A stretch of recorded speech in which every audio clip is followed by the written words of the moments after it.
Hey, welcome to the Worship Artistry YouTube channel. I'm Jason. I'm Nick. And we are going to be talking about delay today. That's what's up. But delay, first, I'd like to just really understand. Yeah, right. I just want to know how's your week been, man? Yeah, it's been a week. Yeah, well, there's a big delay in starting this video. Oh, yes, there has because been. I left my headphones back at my in-ear monitors, my IEMs. I was kind of hoping we wouldn't bring that up again because of how frustrated I got. Well, I'm sorry. So I think we've worked it out. I said, don't forget that, and then what did he do? Well, we sat down with the counselor. We figured it out. I think we're going to do all right. We're going to get through We're going to stop delaying this video. We're going to get it done. So let's jump in. We're going to talk about delay. But first, we got a Gibson Les Paul. Yeah, I just got this bad, dude. It's a 60s, not a 60s. It's a reissue, right? Well, that'd be cool if we get some, 80,000 subscribers. I've been told that I'll get a 60s, an actual 60s Gibson from Jason. So, but it does have the slim taper neck. It's very nice. I like that. We're going into my quad cortex using worship tutorials, captures of the D25. It's the one we use here in the studio oftentimes, but just wanted to do some digital stuff for y'all.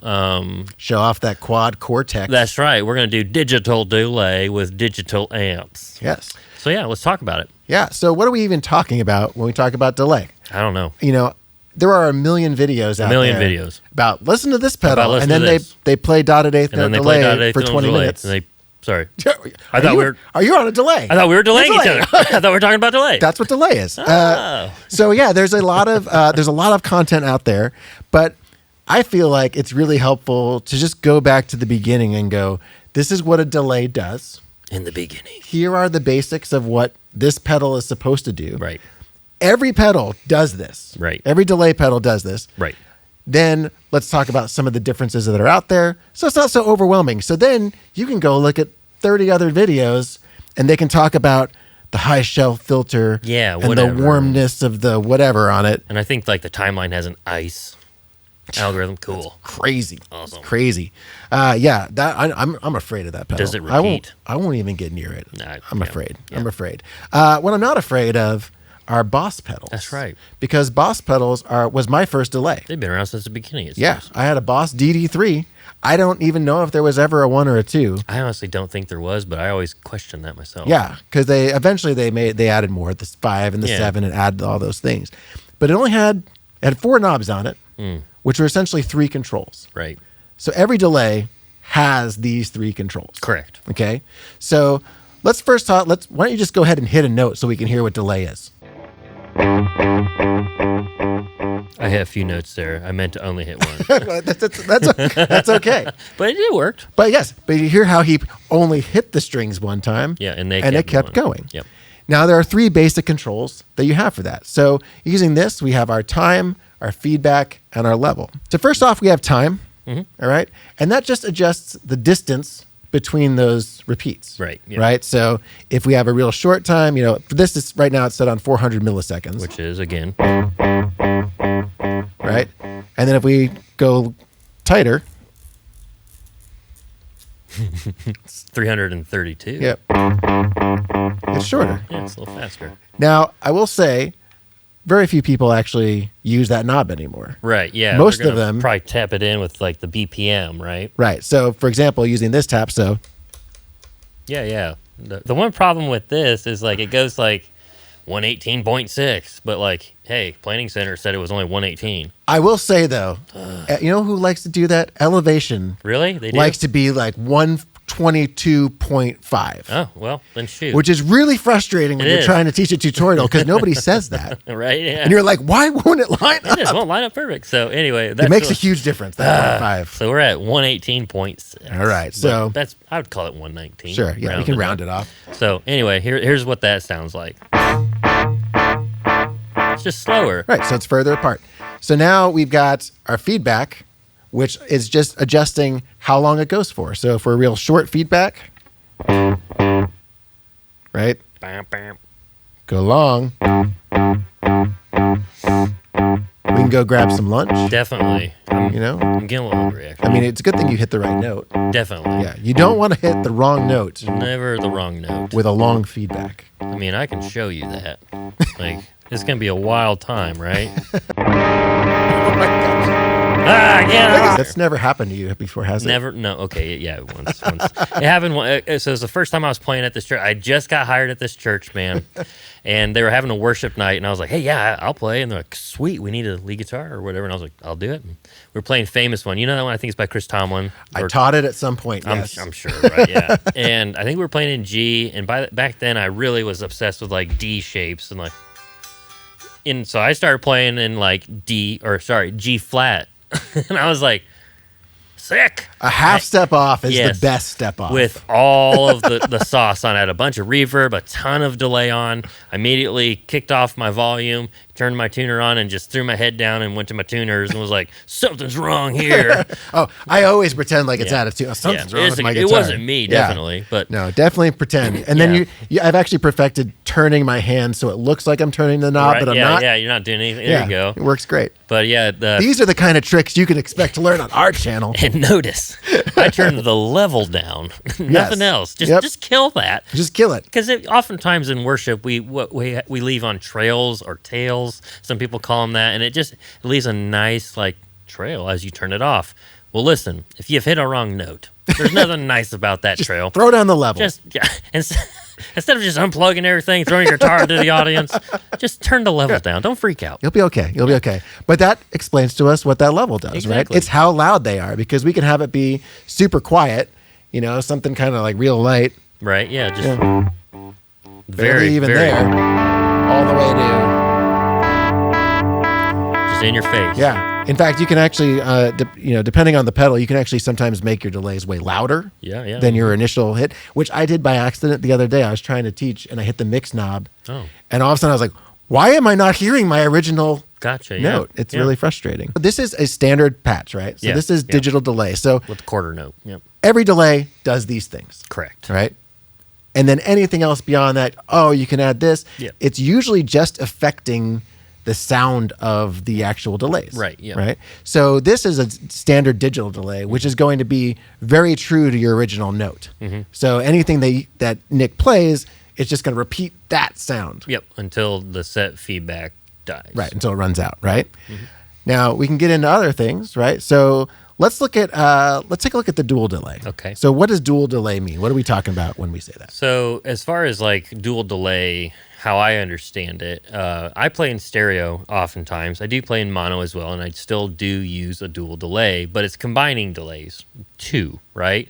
Oftentimes a good mixture is like a dotted eighth and a quarter note, and so it has like a gallop feel. It's very cool in mono because it's just right up the middle, and that's what you hear, and it's just really neat. But in stereo, it just really elevates the experience, especially with headphones, because it's going to be bouncing back and forth.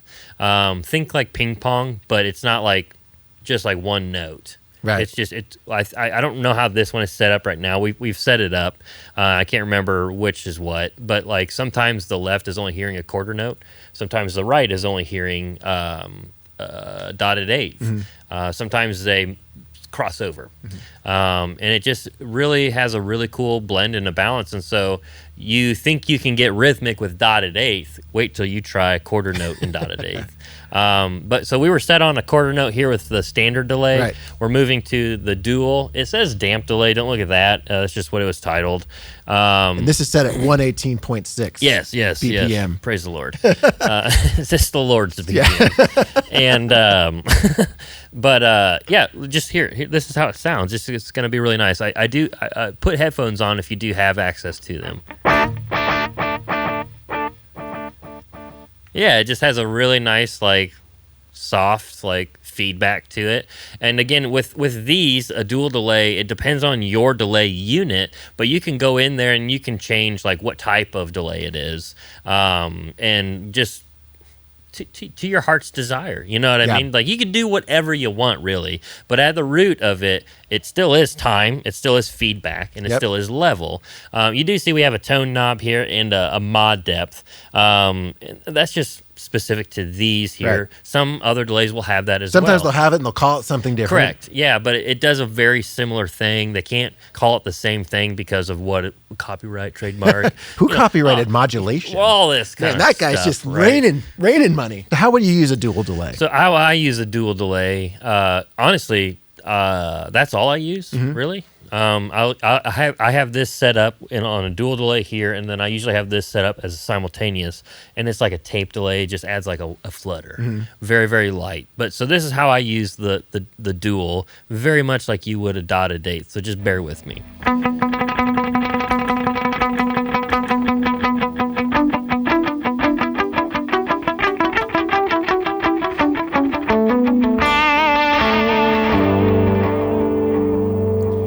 I mean, when I hear that, I just hear every worship service. Oh, absolutely. Yeah. The thing I do like about the dual, because it is in stereo going with both, like swells are just that much greater. So I'll just do a quick. I never cut the swell off that fast, but I just wanted to hear have you hear the tail. And it's just really like. It just collides really nice. Yeah. And what you can do with some delay pedals, now if these computers you can, a lot of them you can't, but you can go into the menu, you can change it from series or parallel, and that even changes the options and those sounds as well. But that is a dual delay right there, and that's how I'd utilize that. You want to move on to like a tape sound? Yeah, let's go ahead and look at tape. So if you think about, it's funny because when I started with delay, I started with digital delay. That was my first experience. Yeah, right. And the reason why how to say it, well, it's digital delay is because before that it was tape or it was analog. It was different things. There was actual tape in the pedals. They were like reel-to-reel tape, and people were using that. And so obviously that creates a very different sound than something like digital. And so the beauty of digital things is they can emulate those sounds and get all kinds of things. So tape, it'll usually be a little warmer. They'll be funkier. They have wow and flutter, which is kind of sounds like the warpedness of the tape, which at the time people were probably like, how do I get rid of this wow and flutter? Yeah. And we're like, no, let's see if we can get it crinklier. So nice. Vintage. So this is the sound of a tape delay. And remember, this is essentially just affecting the sound of the delays, not your initial sounds. Correct. So here we go. It's really flangery. Yeah, that's wild. And that's just the delay. Right. Like, there's nothing else on it. That's crazy, huh? Yeah. And and that's the sound, right? But then you can do all kinds of things with those. There's different amounts of tape heads, and you can probably time them and everything like that. What is it? Do you know what a tape head is? I know it's where the magnets are, right? So depending on how far apart they are, the tape running through it, that's how many times it'll repeat. That makes total sense. Yeah. It only sort of makes sense to me. I don't really understand how sound works. I'm still like, how do they get the sound on there? My ears. Yeah, I don't understand. Yeah. But so that is a very distinct sound. Now obviously you can get into all kinds of things. You can get into shimmers, which take an octave, add octaves. Right, you can reverse it and have them go backwards. There's a million different things, but essentially every delay pedal is this. It's a version of this. It works the same. Right. Yeah. And so some of them have prettier painting. Right, yeah. That sort of thing. Some of them cost more. Boss is very utilitarian. You can get really wild with the Strymon timeline. That's what this is going to be more like. Or the Eventide time factor. I love that one. Or if you have a Helix, you have all of this. Or if you have a Quad Cortex, any kind of like all-in-one solution digital modeler, you have all of these things already in there, and they call those things something different as well. So, at the root of it, we're not lying. It's all the same. We're just repeating the sound of your guitar a certain amount of times at a certain volume. We are delaying. We are echoing. I want to echo. Is it echo or delay? You said it's kind of different sometimes.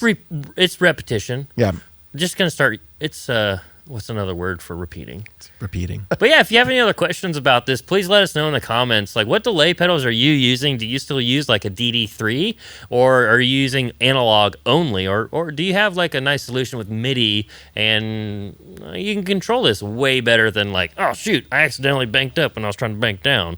What do you use? Yeah, I didn't do that at all in the outtakes. No, he was a pro right immediately. Fully understood. But yeah, I think those are like some of the most usable sounds for delay. Those are normal. Right. I like those sounds a lot. I do use on this what's called Terra Echo. It's more like it's like a reverb. Here, let me just show you real quick. How dumb is that? Then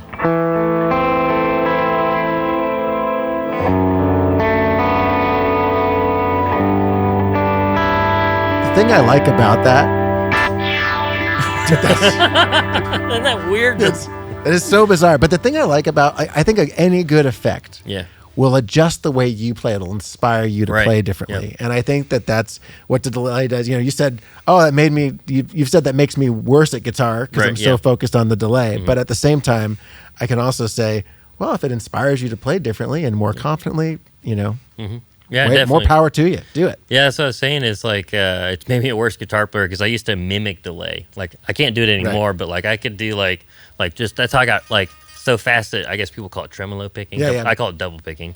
But then I figured out what delay was, and I was like, wow, I can do this for that. Right. so much easier. In that way, it made me worse. But then I found out again once you hit that wrong, like. that wrong chord. We should just put that on a loop and make a whole video of that. Yes. You do that once because most people, they don't tell you when you've done a good job, but most people tell you when you've done a bad job. And the people you don't even know they can hear still, what was that? That was interesting. But that was a choice. Yeah. That was a choice. Well, hopefully this was a little educational for you. Hopefully you had a little fun with us, just kind of diving into this thing. If you want us to go more into this one or any other delay pedals or effects, just let us know. We're open to about anything. Yeah. We'll try anything twice, maybe. Yeah, we're having fun. Yeah, we're having a good time. We're having a good time. Yeah. But it's man, that was a real cool. Thanks for playing. I loved hearing the new Les Paul. It sounds incredible. You're welcome, Jason. Great. Yeah. Just see, like, shake my hand. I was trying to point to the guitar, but okay. Are we going to hug now? Yeah, hopefully we'll turn the cameras off. Well, hey, and actually, if you actually want to learn some songs that use delay, that's right. Yeah, taught nearly 700 of them at this point. Nearly over at worshipartistry.com, and I'm pretty sure 695 have delay on them. Wow. Probably like 693 have dotted eighth delay on them. Sometimes, a lot of them. A lot of them. It's anytime I'm trying to figure out a tone from an album, I'm always like, well, we'll start. Yeah, that's it. Yeah, that's it. Okay. All right. Well, on that note, we'll see you guys later.